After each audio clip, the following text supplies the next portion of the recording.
Building more walls, fences, and barriers on the border with Mexico is at the center of the current government shutdown. For the latest on what's happening on the Texas border, reporter Julian Aguilar of the Texas Tribune joins us now via Skype from El Paso.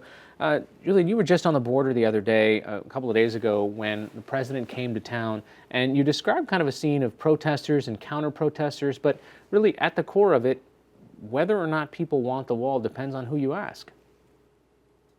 That's exactly right. So the Texas Tribune, we were in McAllen for the president's visit, and yeah, several hours before Air Force One even touched down, there were hundreds of protesters lining the street leading up to the airport. But surprisingly enough, for the Rio Grande Valley and the border in general, which people assume is a Democratic stronghold, and they do vote that way, but there are quite a few supporters of the president and his initiative, even some folks that said that they supported the shutdown, that those folks that were out of work, they felt for them, but they, had to risk the current situation in order to get things done. And in their minds, getting things done was building the wall and keeping with the president's agenda. You've grown up in El Paso your whole life. You've been reporting there on this topic. When it comes down to the people who actually live next to the wall, what happens? I mean, what is their view on it? Is it because they have to deal with the traffic that they tend to support a stronger fence or a wall or barrier? Well, the people that do support it, that's what they say. And I think a lot of folks that aren't from Texas or even aren't from the border in Texas, they don't realize that at least in Texas, we have 1,254 miles of the border. So, for example, in El Paso, there's been fencing here for years. There's been the fencing that was constructed after the 2006 Secure Fence Act, and that is just north of the banks of the Rio Grande.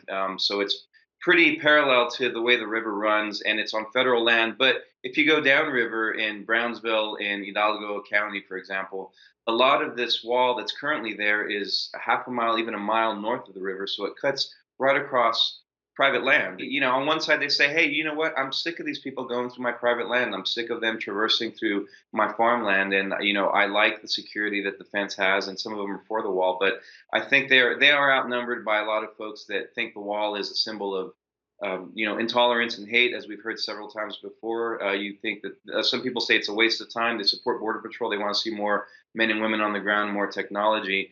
And then you also have the environmentalists that say, look, this is going to disrupt the water flows. This is going to disrupt wildlife. But I'd say, on the whole, from what I saw in McAllen, most people were against it. But still, again, to be fair, there were a lot of people that were for the president and his agenda. All right. What about Mexico and the steps that that country is taking? They have a new president who campaigned ferociously against his predecessor, said that he should be taking a stronger position against President Trump and the wall. But now that he's in office, what's happened?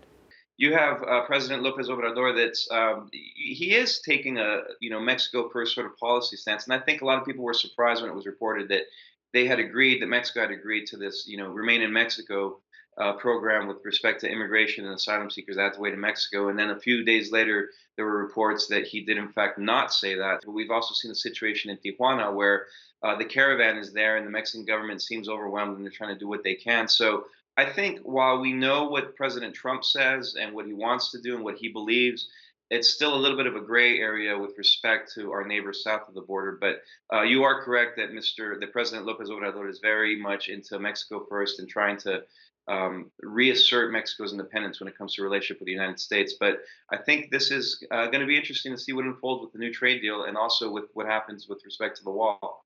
All right. Julian Aguilar of Texas Tribune joining us via Skype. Thanks so much. Appreciate it. Thanks for having me.